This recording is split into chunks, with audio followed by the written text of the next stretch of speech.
Gothamites, if you're new here, hi. I'm London, aka History of the Batman. On April 25th, 1940, not only was the debut issue of the DC Comics publication Batman released, but it also marked the first appearance of Batman's greatest enemy, the Joker. Over the last 81 years, Joker has proven to be a definition, if not the ultimate one, of evil and despair for Gotham City, especially intimately within the Batman family. With hundreds of tales over the last 8 decades that showcases this darkness that he constantly protrudes, there are several that are quite essential in understanding the Clown Prince of Crime. But one story that truly depicts the plague that he places upon Gotham City is Brian Azzarello and Lee Bermejo's 2008 one-shot graphic novel titled Joker. So in this video, we are diving deep into Azzarello and Bermejo's one-shot, exploring the 81-year-old villain and how this story encompasses the true foundation of what Bill Finger, Jerry Robinson, and Bob Kane introduced over 8 decades ago. Before we get into some very dark commentary, why don't you subscribe to this channel and become part of this wonderful Gothamite community? Described as a true noir crime novel, this one-shot was written by Brian Azzarello and illustrated by Lee Bermejo, Mick Gray, Patricia Mulville, and Robert Clark. The opening page of the book fittingly gives a view of Gotham City in all of its hazy glory, with a skyline defined by almost decrepit buildings, already establishing early on the parallel between Joker and him being a cancer upon Gotham. The news that the Joker will be let out of Arkham spread like a disease that infected Gotham City in which there is no cure. This line is interesting to me because as you continue reading this graphic novel, and in particular observing Joker's interaction with different characters throughout the book, you realize that the only cure that this plague upon Gotham has is really the Batman. And honestly, if that is the case, it begs the very popular question of why the cure of Gotham City won't just get rid of Joker, its plague, once and for all, and kill this man. We now see our narrator, Johnny Frost, waiting outside Gothic-style buildings, one being Arkham Asylum, and commenting on how Joker convinced Arkham doctors he wasn't diseased anymore. Now, just so we're clear, there is never a good enough reason that Joker should leave Arkham Asylum. But I'm not really surprised that they just open up the gates for him and just let him go, because Gotham City is a trash place. It always has been, and of course it is fitting that Joker is out in the streets of Gotham because it literally breeds what Joker is. Gotham is just despair, and Joker is just ready for that party, you know? The next page illustrates a beautiful yet terrifying panel of Joker leaving Arkham, standing in front of the gates. I love Bermejo's framing in this because it's so fantastic, especially how you can see the Arkham Asylum sign almost adorning Joker's head like a crown, because let's face it, Joker is the king of Arkham, which means he should really stay in his palace like forever. Giving us our first look seeing Joker in the comic, there is obvious influence of Heath Ledger's Joker from Christopher Nolan's Batman sequel film, The Dark Knight, which was released only several months prior to this graphic novel. The following 2 pages has Johnny Frost introducing himself to Joker for possibly the first time. And suddenly, a car pulls up with Joker believing there are thugs possibly trying to take him out already, so he asks Johnny to give him his gun. After a nerve-wracking car ride, Johnny and Joker arrive at a meat and fish shop. Part of the conversation that Johnny and Joker have while awaiting to go into this shop, I think is interesting because Joker tells Johnny to never apologize for the way that he looks. And while for Johnny, it basically means him being really nervous, for Joker, of course, it means his physical appearance, because obviously Joker's appearance is quite unique. I just think that's kind of a personal thing that Joker kind of expresses to us that usually he doesn't really take note of. Joker and Johnny go inside the shop and meet Killer Croc. They discuss fixing problems that have occurred since Joker's been inside Arkham, with the Harley Quinn of hate getting control back over his territory, since there was no respect shown while he was away, according to Croc. I sincerely appreciate Robert Clark's lettering here, because the ha-ha-ha's, where it shows Joker laughing for the first time in this book, are just so chaotically perfect. And I don't know about you, but anytime I read Joker in a comic, I always notice how the laughter or the ha-ha-ha's, the lettering, is seen when he laughs, because I think that is just part of his character. I think that's very important visually into understanding the Joker that you're reading in this particular book. The Joker, Johnny, Croc, and his crew go to a strip club to celebrate Joker's release from Arkham, and they are watching stripper Harley Quinn perform. Oh sure, is this different than her being a psychiatrist turned lackey of the Joker? Of course it is, but this is a completely different Harley in this universe, and really you don't get much more of a backstory with Harley, because while she is present throughout the story, she is not a main figure. But I do appreciate, even if it isn't our usual Harley, I do appreciate her iconography that's used, from the color schemes of the black and the red, even with the diamond shapes, to even the jester costume that she dons while she's stripping. As Joker begins to celebrate, he asks the man, who is also named Johnny, what has happened while he's been gone, with Johnny responding with a question, why did he bring these animals with him, referencing Killer Croc and his gang. Well, this was clearly a mistake on Johnny's part, because Joker goes backstage and skins Johnny alive, putting him on stage to everyone's horror. Following this reveal, with stating that Gotham is his, and he's going after those who have stripped it away from him, and asks who will join him in reclaiming it. While this is extremely violent and gory, I honestly believe that it's moments like this that we'll see more of in this book that puts this Joker single story right at the top of his list over the last 81 years. And it's not just the vulgarity of this particular moment for me, it's what it stands for. And it basically showcases that while Joker may have been away for a period of time in Arkham and everyone thought he was just gone for, Joker is making the first of many statements that he is back in Gotham with a vengeance. I mean, really in this book, this is the first real crime or action that Joker takes to show that he's back in town, and it is one of the most gruesome things that he is even going to do in this entire storyline. And also just the ease of Joker doing this to this man, just willy-nilly, not batting an eye. This is just his action that he takes when someone double crosses him. It just permeates the evil that is constantly surrounding and within the Clown Prince of Crime. Oh, and I also really like this panel of Killer Croc like laughing when he sees Johnny on stage skinned alive, because he's like, haha, you shouldn't have said nothing. Don't call me or my friends animals, because my dude over here is going to skin you alive. Loyalty is a very interesting theme that is more complex than it should be in this book. We'll discuss that a little later. The next day, being rather hungover, Johnny drives around Joker and Harley, and their first stop is a bank for Joker to rob. Apparently, while Joker was in Arkham, not only was his territory taken over, but also all of his money and assets. This page got me because Joker was able to get all of the money that he needs at the moment without actually killing anybody, to Joker's dismay, because he literally went to the bank president and had a picture of his daughter and threatened to kill his child. So the bank president gave him whatever money he wanted. That's dark. It all just screams what the Harley Quinn of hate is capable of and what he's just fine doing.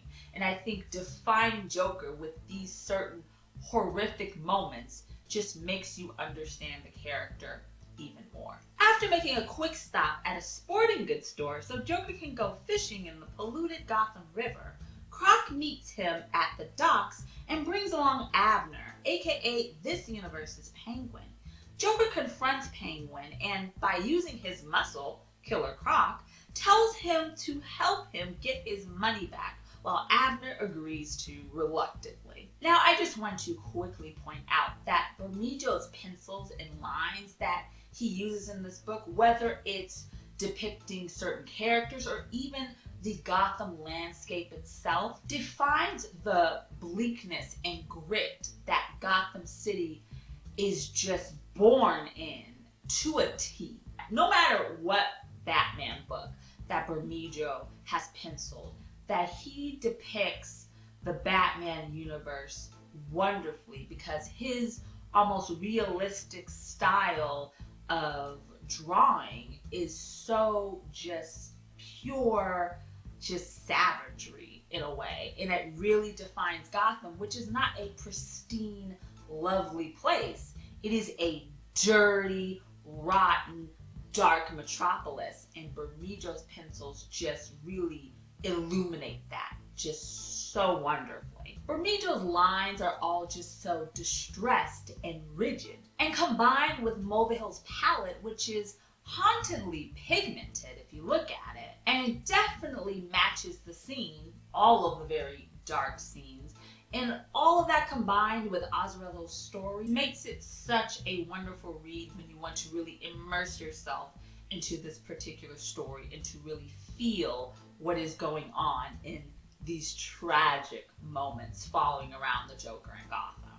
Starting with a deadly visit to Tommy Bang Bang, Johnny over the next several days takes Joker around Gotham and going after those who took away his money and assets, leaving a trail of death, blood, and despair. Johnny is also a side character that has an interesting evolution in finding his sense of self when it comes to working for the Joker. He admires Joker's tenacity, I suppose, and how he handles his business, even though in these particular pages that we're discussing right now, they show Joker's recklessness and chaotic nature, which all in all is terrifying to both allies of his and villains, or even innocents that are walking in the streets of Gotham that unfortunately cross paths with the Clown Prince of Crime. And honestly, Joker being a horrific being is exactly the persona that he wants to portray to any and everyone he comes across in Gotham City. Johnny begins to learn more about how Joker operates, including differentiating his work relationships with Killer Croc and Abner. Johnny also comments that Joker may act how others would want to see him, adding to his horrifying persona. I particularly love this panel because this is one of the rare ones where Joker is actually mentioning the Batman and how him being able to irritate Batman is what gets him up in the morning, which always pushes the narrative of Joker needs Batman and even Batman needs Joker. I've discussed this many times on the channel in several videos, but their relationship is just so intertwined. It is just wonderful to observe across all visual media, really. Talking with Abner, Joker learns that his killings around Gotham have upset Harvey Dent, aka Two-Face, who is right now leading the criminal underground. Not taking Joker's calls, this thoroughly upsets him, sending him into a rage and now wanting to confront Two-Face himself. From his little outburst at the nightclub to then leaving said bar and burning it to the ground, this leaves everybody in Croc's crew just so confused, except for Johnny, who claims that he completely understands this chaotic nature that the Joker has. Johnny feels that he has this really deep connection with Joker, which is why he is fine working with him and helping him commit all of these atrocities that, by the way, that have really only happened in the last few days. Johnny truly feels that many people misunderstand how the Clown Prince of Crime really is. And this misunderstanding continues when Johnny reminisces about a traumatic childhood memory as the reader observes Joker and Harley Quinn surrounded by drugs and alcohol, with Joker clinging onto Harley crying, to Johnny's surprise. The first time I read this graphic novel, this particular page stood out to me the most and made me see that this particular story about Joker is showcasing a side of him, almost a human side, that I really hadn't seen before in other books. He's still a maniac and just the worst type of person, a bloodthirsty killer, all of these things. I am not saying that this panel is giving him an out of, oh, he's just misunderstood and so all the things he did, you know why? No, I don't believe that. However, I do think that him basically in his true emotion, which seemingly seems like with all of the pills and drugs and money and even killings that make him quote unquote happy, he's not really content or satisfied with himself. I think no matter what Joker does, he will always be a miserable person because at the end of the day, he is still human. The worst type of human, but is still a human. And usually when you see Joker in different comics or even different film or TV, you only see just the maniacal, crazy person of Joker. You see the villainous side because that is how you're supposed to see Joker. He is the villain. That is it. There is no other layer. But the fact that there is this almost human layer just attached to this one particular panel, I personally appreciate that from Azzarello and Bermejo and all of the creators in this book. I think that showcasing that the Joker literally feels anything at all, is quite a feat from this creative team. Later on, Johnny is eating at a diner and is summoned to see Two-Face himself, who is trying to persuade him to turn against Joker, which leaves Johnny in a state of confusion and frustration. Johnny arrives to meet Joker in his meeting with Edward Nygma's Riddler, who has stolen something for him to get everyone's attention. First off, the colors in these pages where he's meeting Riddler are just fantastic. The muted grunge of it still has a vibrancy connected to it that kind of complements what these characters in this fictional world represent. Even though the people of Gotham, in particular the costume villains, they are just dirt, right? They are the worst of the worst. However, their outer appearance still gives a brightness which should be within anything within this DC fictional comic book fantastical universe. So I think there's a really good balance between realistic grunge and the fantastical side of Batman's universe. I think the color palette itself really brings that to life. What is also worth noting, which is one of the best lines in this entire graphic novel, is that when the Riddler asks Joker, when the world is against you, where is the safest place to hide? And the Joker's answer is insanity. Joker never, and probably never ever will, accept sanity. I mean, to quote Alan Moore's Killing Joke, which this is the shirt I'm wearing today, love to see it, he says madness is an emergency exit, right? I mean, he doesn't want to be in a sane state of mind. So because he doesn't accept sanity, his reckless nature continues to shine through all of his action and basically terrifies everyone around him, which is the vibe that Joker wants to showcase to any and everybody, that he is just straight up loony. Although this meeting with the Riddler was a great time, good times were quite short because the Joker and Croc's gang gets into a shootout with cops working for Two-Face. When one of the officers is about to kill Joker, Johnny shoots him in the head, protecting the Clown Prince of Crime, even if it meant Two-Face will now be after him.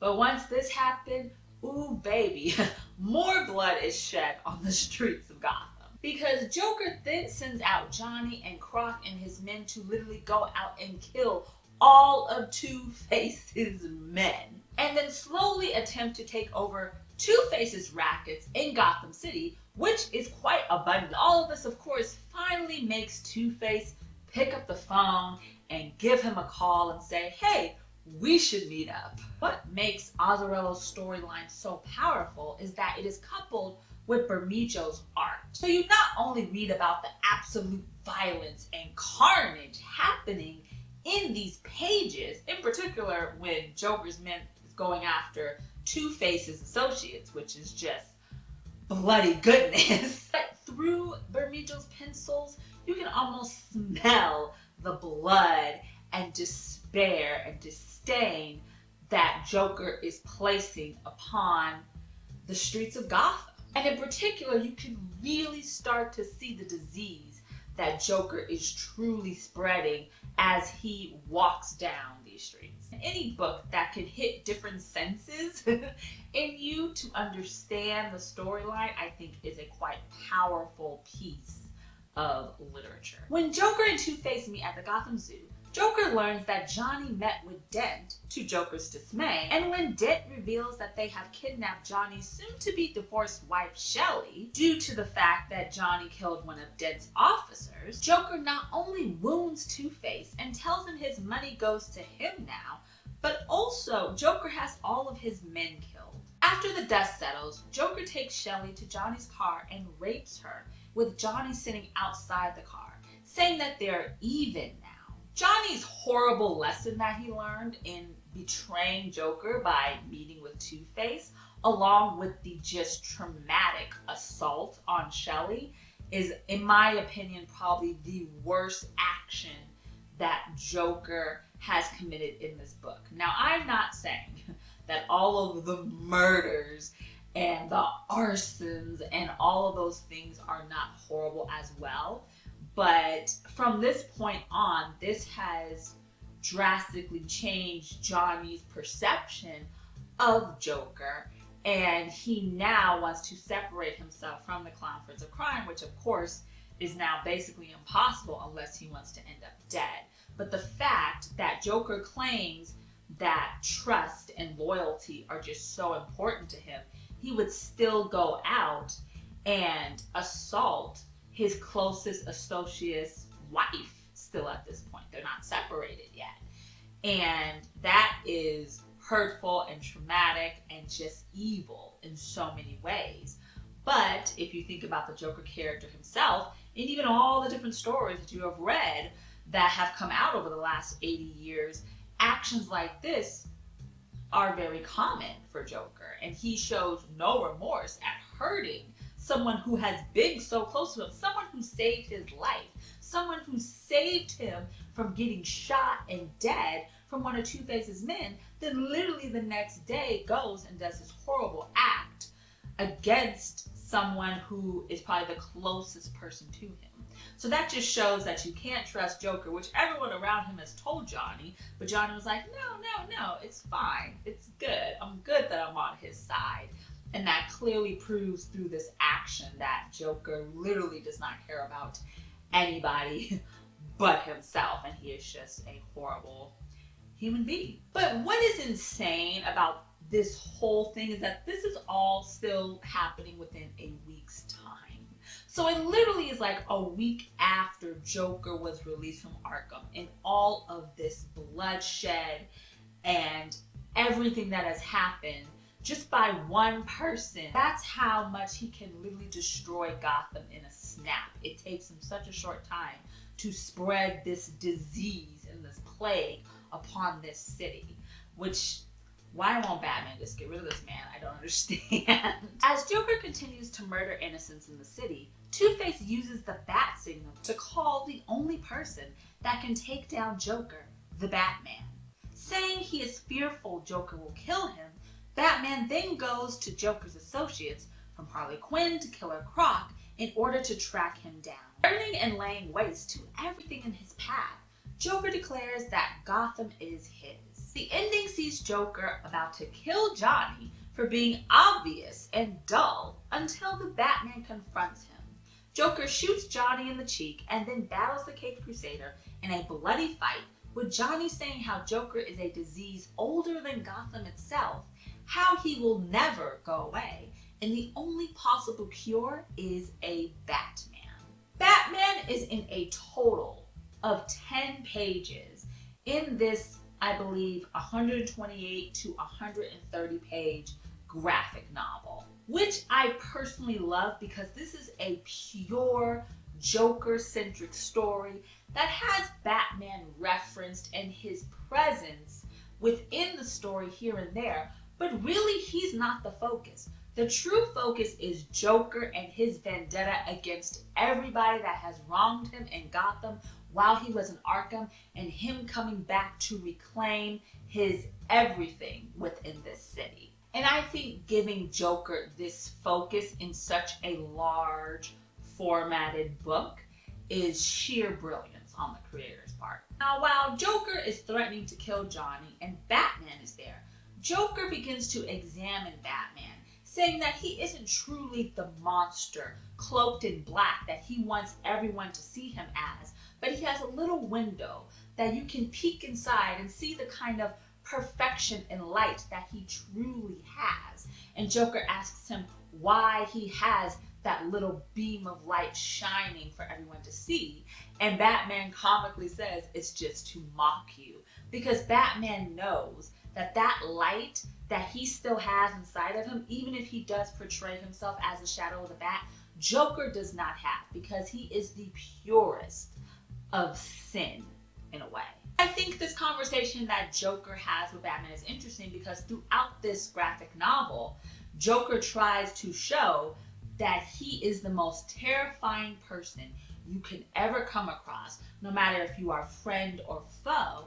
And then there are certain moments throughout the book that show that Joker actually does have some type of regular human feeling that others can relate to, that shows that he is human, that he isn't just some monstrous creature that just stalks the streets at night just causing mayhem.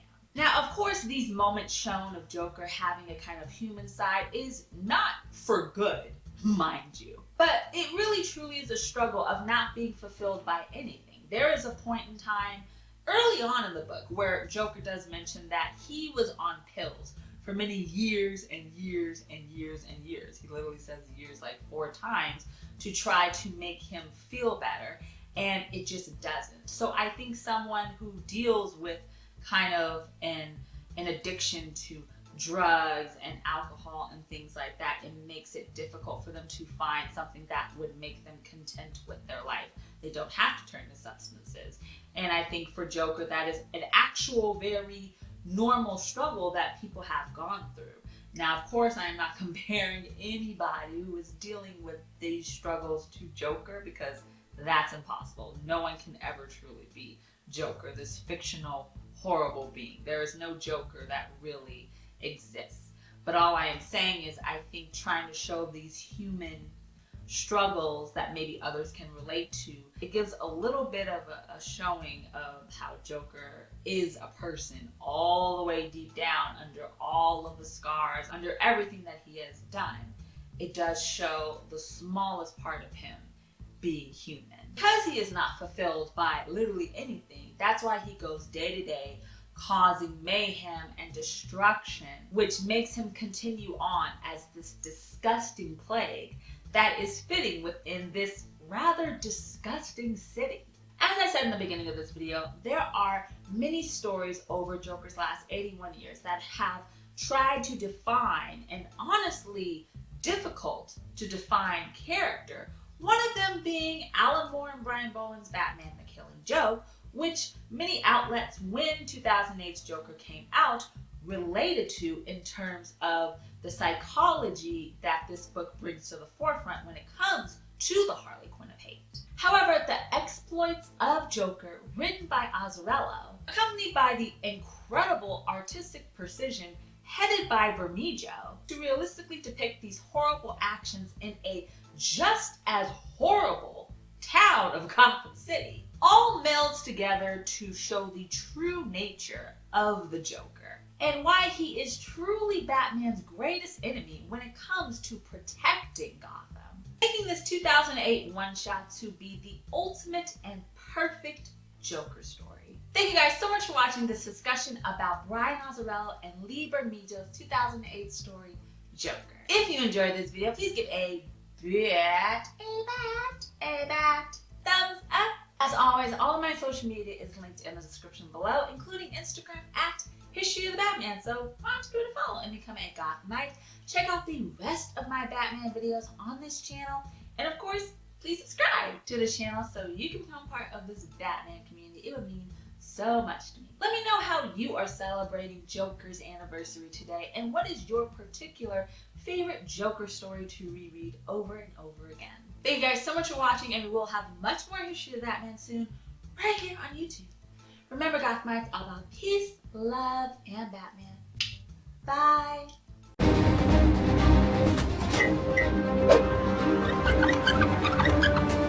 Bye!